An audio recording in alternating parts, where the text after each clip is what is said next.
యువ నటుడు తేజ సజ్జా ప్రధాన పాత్రలో నటించిన లేటెస్ట్ చిత్రం మిరాయ్ భారీ అంచనాల మధ్య రిలీజ్ అయింది.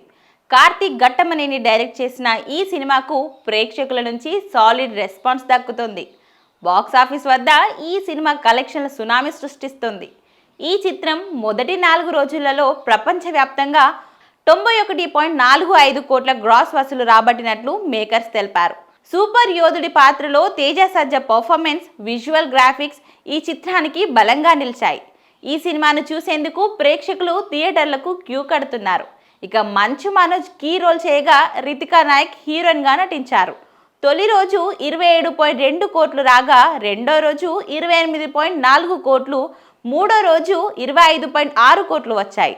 ఈ సినిమాలో విలన్గా మంచు మనోజ్ పాత్రకు సాలిడ్ రెస్పాన్స్ దక్కుతుంది. రితికా నాయక్ హీరోయిన్గా నటించిన ఈ సినిమాకు గౌరహరి సంగీతం అందించారు. మరి ఈ చిత్రం ఓవర్సీస్ బాక్సాఫీస్ దగ్గర ఇంకా ఎలాంటి వండర్స్ చేస్తుందో వేచి చూడాలి. ఇక ఈ సినిమాకు ఓవర్సీస్లోనూ సాలిడ్ రెస్పాన్స్ దక్కుతుంది. మొత్తం మీద అంచనాలకు తగ్గట్టుగానే మిరాయ్ మూవీ హిట్ టాక్తో దూసుకుపోతుంది.